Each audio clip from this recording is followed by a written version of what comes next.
Hey everyone, thanks so much for jumping on here with me today. We're going to talk about balance and proprioception. It's one of those things that we often take for granted until we don't have it. So it can interfere with our ability to just sit upright in a chair. It can interfere with our walking, running, playing tennis. For some of us, it is most important when it interferes with our ability to see when we wake up at the middle of the night to go to the restroom. So it's dark and you have a hard time balancing yourself while you're walking. So our balance system is made up of several different things. To be the simplest part of it is our muscle strength. The next part of it is a visual component. Just you can see where you are in space. I can see the ground. I can see around me. If it gets really challenging, I can actually physically look down and see my feet and see my heels strike the ground. And that's the visual aspect of it. And then we have what's called proprioception. That is our brain's ability to know where we are in space without looking. Just like I know my hand's over here to my right without looking.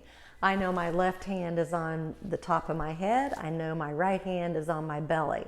And I can't remember which one you rub or tap, but anyway, you get the idea.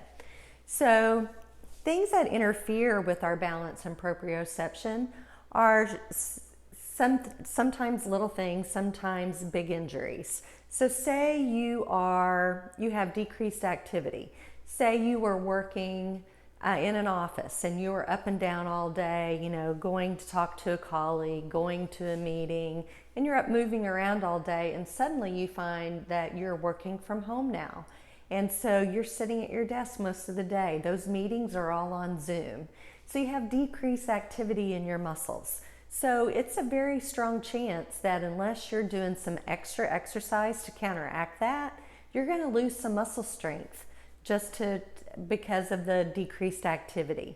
Same thing if you have a prolonged illness. You might find that you're in a hospital bed for 3 days. And that's all it takes to start losing muscle mass all over your body, not just your legs.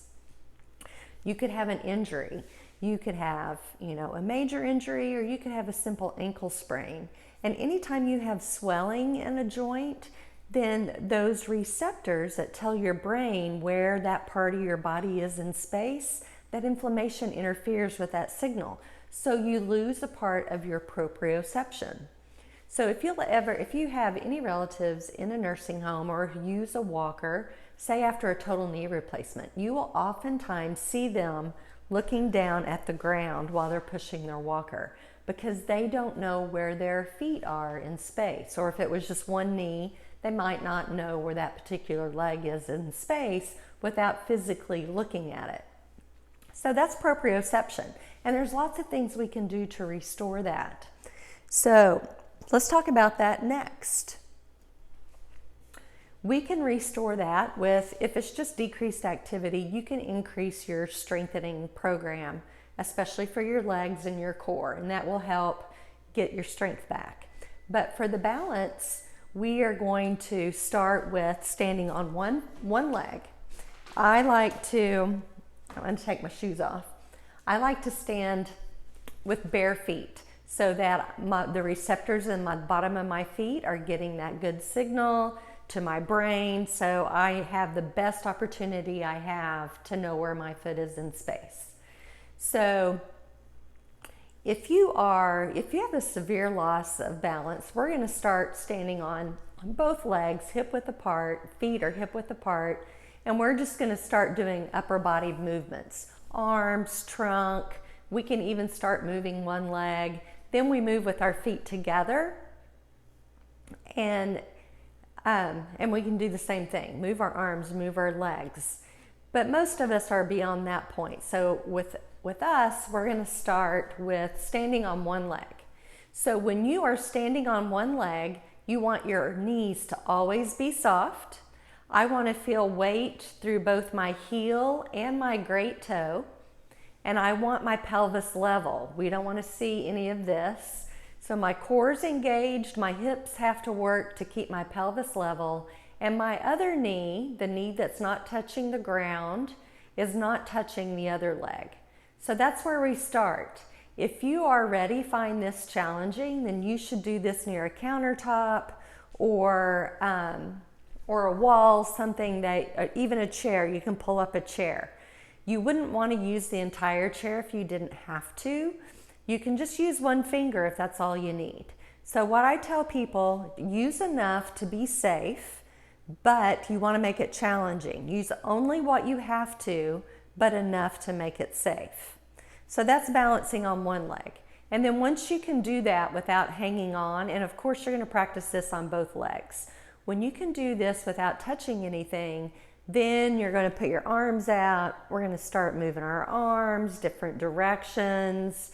And you can see now that I'm already more challenged just by moving my arms. And I tell you, I feel my ankle muscles working. I feel my hip muscles working. My core's pulling in and engaged the whole time. I'm working a lot of different muscles, but the idea is that I'm holding myself in balance against gravity. Okay, so we still haven't challenged our proprioception system by doing that. So what you want to do there is, if we remove one of the other systems that helps us with our balance, then we can challenge one of the other ones. Well, we can't remove the strength in our legs, right? That we have what we have. But we can remove the visual input. So you do the same activities with your eyes closed. Once you get balanced, then you can close your eyes. Okay, and you saw I had to open my eyes because I lost my balance. I didn't fall down, I just had to put my other leg down. Some people like to hold their hands here to start, and that is quite fine. As you move your arms, it gets a little bit harder.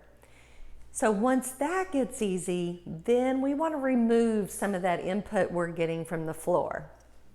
We're going to make it a softer surface so it challenges our muscle strategies even more. So bear with me. So I'm on a wood floor, so that's going to be really slippery with this pillow. I could go out and buy one of those blue foam pads, and they're really nice, but they're slippery on a wood floor as well. So this is actually, it's contact paper. It comes in a roll, and it's just this kind of plastic type of paper, but it will change the surface so my pillow isn't slippery. And just another tip, there's no extra charge for this. I buy the big roll of it, and I also cut a different strip for my cutting boards in the kitchen so that my cutting boards are not sliding on the countertops. So just a little added bonus. All right, so I'm going to put this down. I want to be far enough where you can see my feet.